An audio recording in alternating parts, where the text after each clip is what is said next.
etc. We are going to put all this information in the public domain.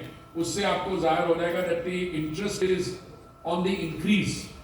And with all the humility at my command, I can say that today, when we are going into the third edition, we can say with confidence that it's the second largest platform on energy-related issues worldwide. In other words, there are special platforms like GasTech in Houston, then there's ADIPEC, but this now, in the conversations which you are having on the energy-related issues throughout the world, this will always figure, and it's already the second largest. After these three editions, we are hoping to move on a permanent basis to our designated home and site for this, which is the ONGC's 250-acre facility, which is coming up in Goa, which is in the final stages of completion. So next February, the 2026 session, hopefully, and for all intents and purposes, should be there. Yes. Let's go in the middle. Yes, please. कितने लोगों के साथ आपकी meeting क्या है? No, I deliberately didn't go into the bilateral meetings because we have a very large number of participants, and those bilateral meetings are not only with the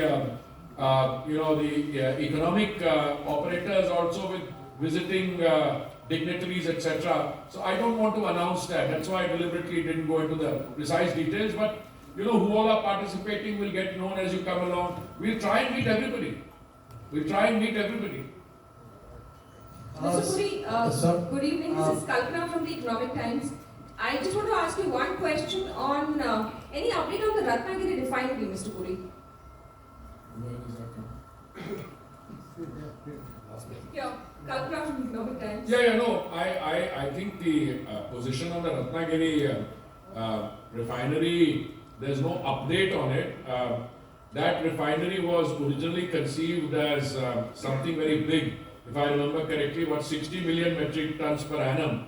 And much before I became, before I joined the Petroleum and Natural Gas Ministry, which is July 21, it became clear to everyone that no one, not only in India, but no one anywhere in the world had the experience to build something on that large a scale. Because then you need that much hinterland, you need that much of port and the size of ships which can come in, etc. So I think the position as of now is that instead of 160 million metric tons per annum, you are looking at possibility of 3 into 20 million metric tons per annum, and for which discussions are going on behind the scenes. But let me tell you, our refining capacity is going up. We should currently be around 268, 270 million metric tons per annum. We already have plans in motion to go up to 310 million metric tons per annum. There's a large project in Andhra Pradesh, which is part of the States Reorganization Act 2014, which I think the Andhra cabinet has made some approval, and I think BPCL is looking at it. I think state government has offered 75% of the cost underwriting. That's a big project, 80,000-90,000 crores. And these are all figures I'm reading off the back of my head. There might be some adjustment and reworking of costs. So our refining capacity is doing very well. Issue is, do we take it finally up to 400 million metric tons per annum or even beyond that? And some serious discussions are going on about that. So sir, my name is Gaurav Narula, and sir, just to take a follow-up question on that, does the Ratnagiri refinery have a future in that case? Because as you mentioned, BPCL... No, not as a 60 million metric tons per annum, because I think there was difficulty in doing something that big. And so, whether they will look at all the people who are responsible for the decision making, will certainly look at it. And maybe a smaller refinery, 2020. By the way, the maximum experience we have, I think, is about 19-20 million. Have we done anything bigger than that? No, I mean seeing public sector. That's what I'm glad Secretary is here, that our normal experience is less, so we will probably take this one up to 20, between 20 and 25, but 60, nobody has any experience. Understood, sir. I want to be fair. Just one more follow-up question on the same thing. BPCL, you said BPCL is setting up a Pipavav refinery, Saudi Aramco and ADNOC, are they still partnering with BPCL? No. This is not a session on any individual refinery. We are looking at bigger, macro issues, India Energy Week. Sir, But we answer one minute. Answer from. I think you should. BPCL should address that. But I think this is a BPCL venture. I don't think you have any foreign collaborators, and they don't need any foreign collaborators. Thank you. Sir, talking about the decarbonization part, so any specific talk or any roadmap towards the decarbonization in shipping industry? No, 1 minute. We are talking about decarbonization as a major theme. So I can tell you everything about decarbonization. I mean, if I tell you one example, I went to Bharat Mobility yesterday, day before, and I saw 19 flex fuel vehicles there. 70% of our vehicular traffic on the road is two-wheelers and three-wheelers. Now, if they shift from swapping batteries to flex fuels, ethanol, that's major decarbonization. But please confine your questions to me, to what I am capable of answering. If you go into steel sector or shipping sector, that's strictly not my field, and it would be unfair for me to try and respond to questions which belong to other cabinet colleagues. Yes, ma'am. On this side. Yes, please. Yeah, sir, I'm Gyanendra from Deccan Herald. What will be basically main focus of India Energy Week, especially when it is happening, what is happening in the US, and then there is rise in general tendency of rise in petroleum prices. So where you see the price moving? No, I must say, since we are having a candid exchange, I don't understand your question. India Energy Week was conceived 3 years ago. India Energy Week will take place every year. The India Energy Week is a very broad platform. All the changes that take place geopolitically, including changes of government here or elsewhere, will be looked at and discussed amongst the participants. One of the main points emerging from the elections in the US is that, and this was anticipated before the US election. I was at Gastech in Houston, and I remember one of the former presidents of the United States coming there and saying that he expected the US to produce more oil, more energy. The US is already producing, I think, 13 million barrels a day, and we anticipated that another 1.5 million will come.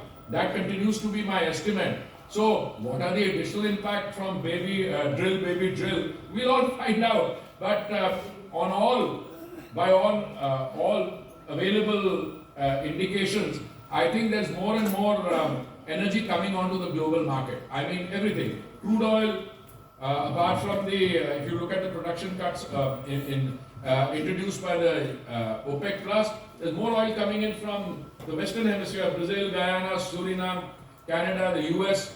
I think there'll be more available. The President of the United States, recently elected second time, he has called for a lowering of global energy prices. For a country like India, which is still 50% dependent on gas imports and much larger on, that's music to our ear. Let the prices come down. Insofar as availability is concerned, I told you there's no shortage of crude oil in the world. It's only a question of how much is made available for commercial transaction. Insofar as gas, all estimates indicate that in another year or so, more and more gas will be available on the market, including through lower prices and long-term contracts. Yes, please. Mr. Srivastava.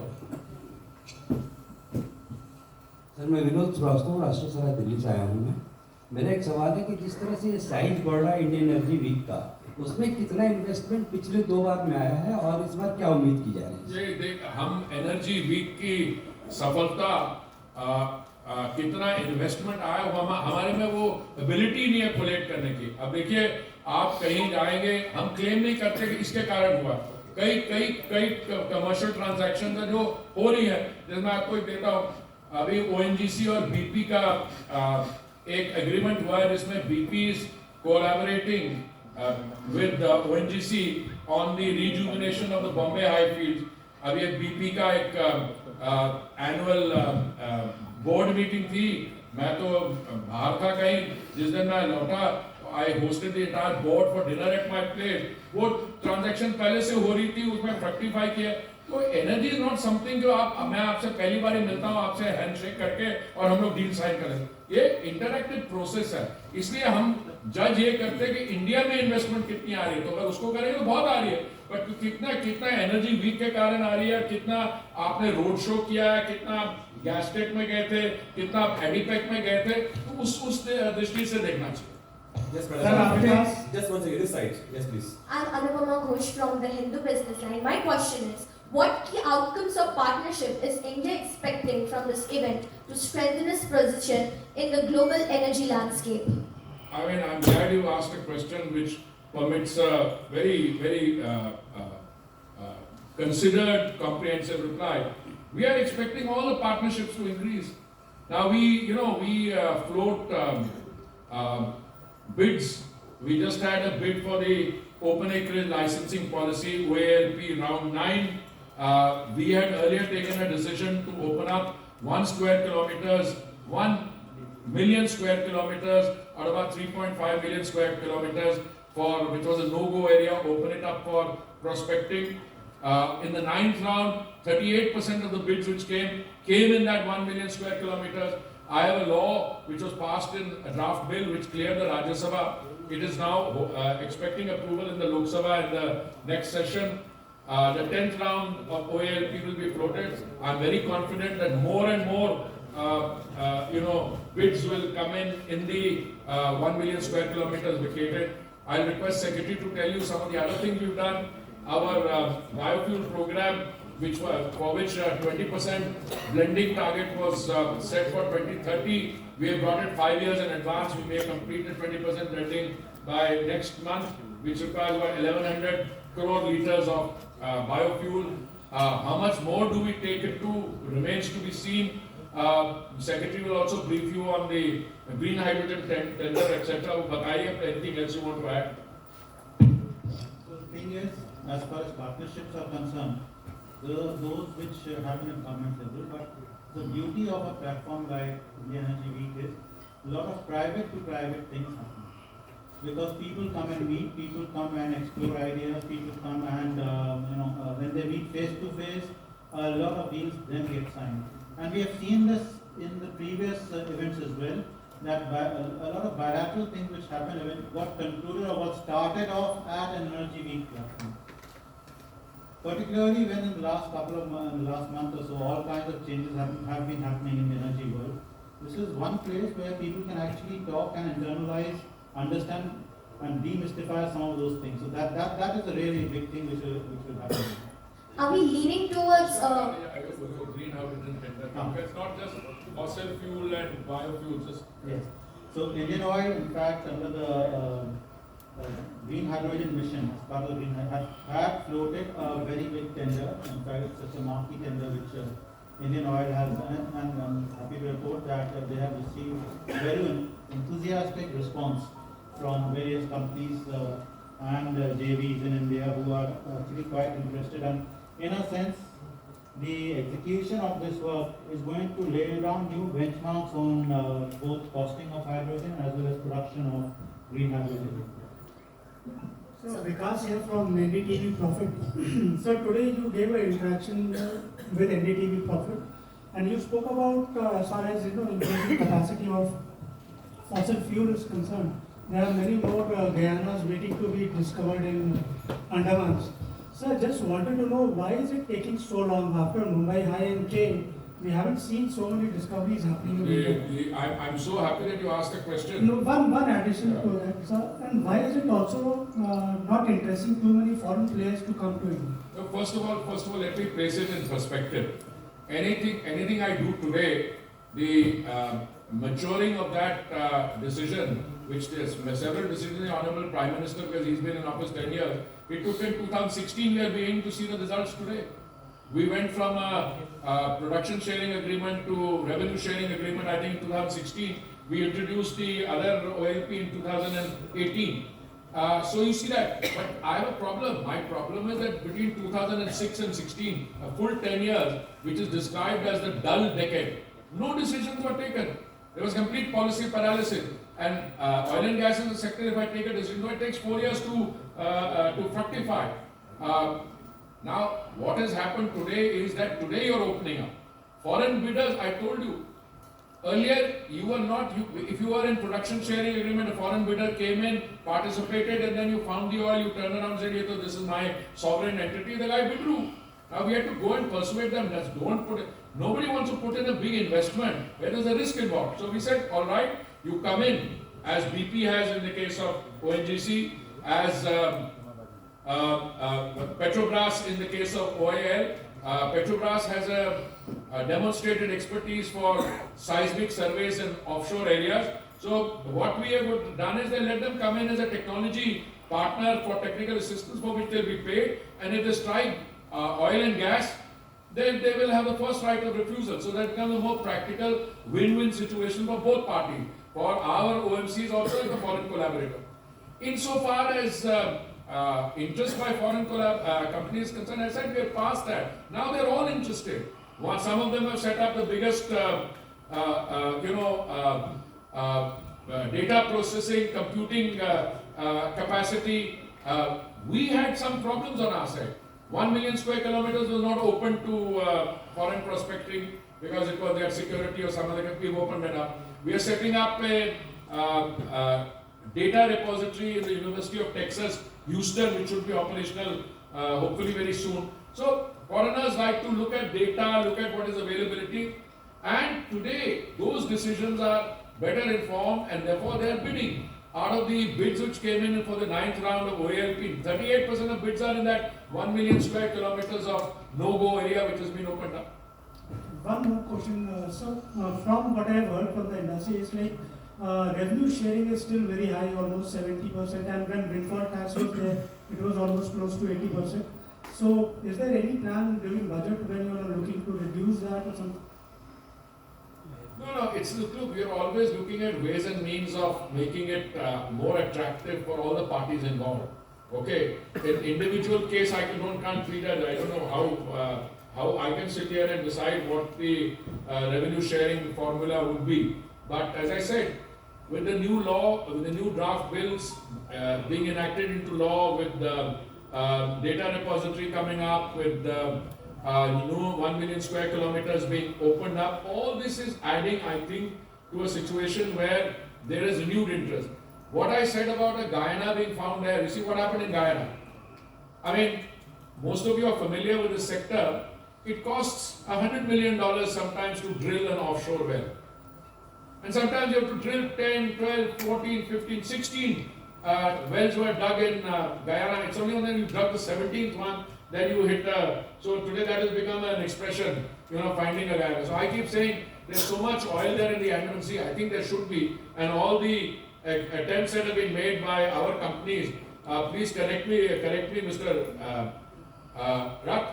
I can show that there is a lot of oil there. So our initial study. So I'm saying there is a Guyana to be found, many Guyanas to be found in the Andaman Sea.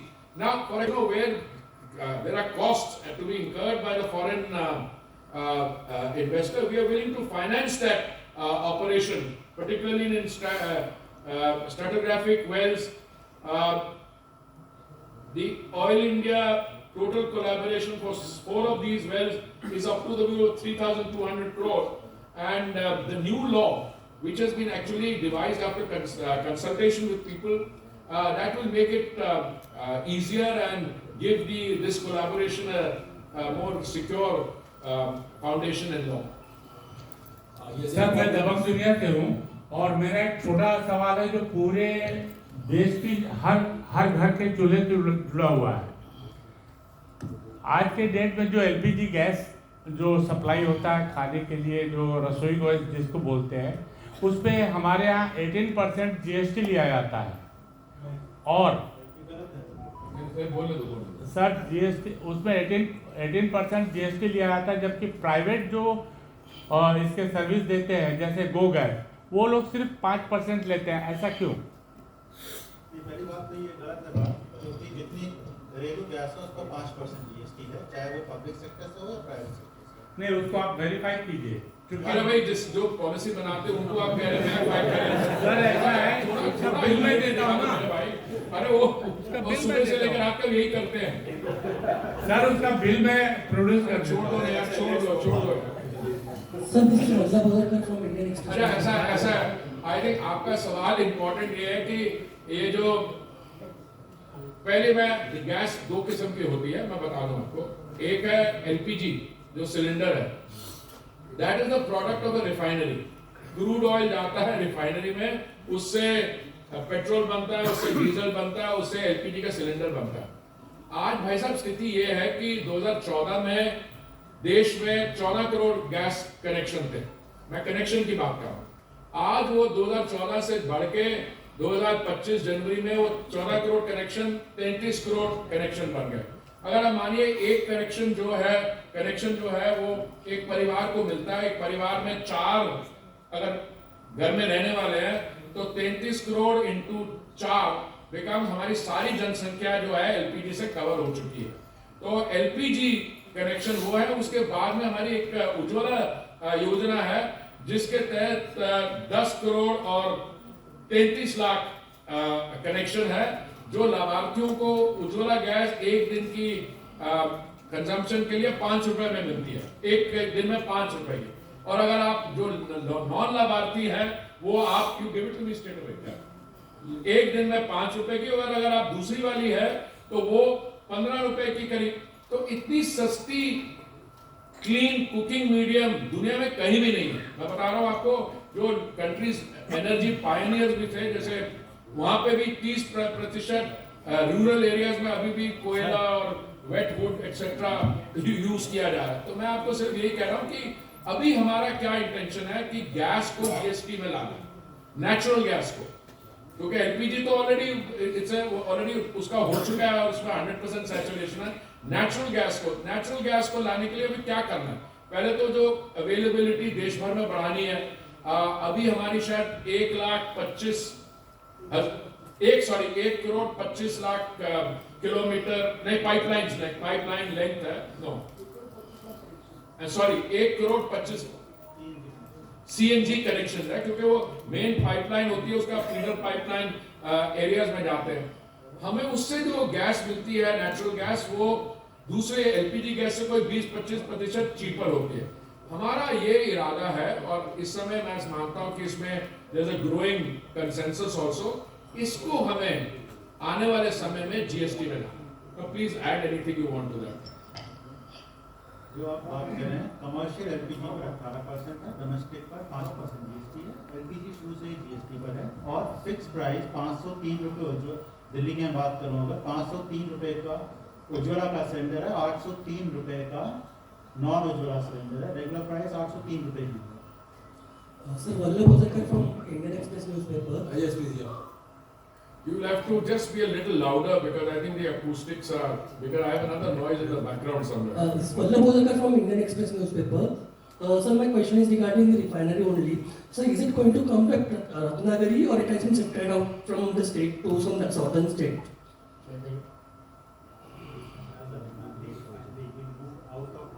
No, Ratnagiri refinery never came in the first place. There was talk of bringing a refinery for 60 million metric tons per annum. And then this is all before my time. I mean, I came in only 21. So it's not that if a refinery came in now is to walk out and go into another state. Nothing like that. There was talk of setting up a 60 million metric tons per annum refinery. Now the talk is of instead of doing one big one of 60 million metric tons per annum, you get probably you're better served in terms of feasibility and practicability to do 3 into 20 in different places. Where those places will be, there's no decision yet.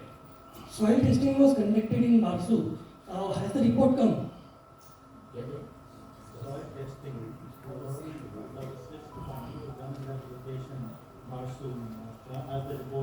I would not be aware of that. I mean, you know, these are done by local authorities, by the companies, etc. I mean, and it would only come to me if there's a decision stage. I'm not aware of this. Yes, please.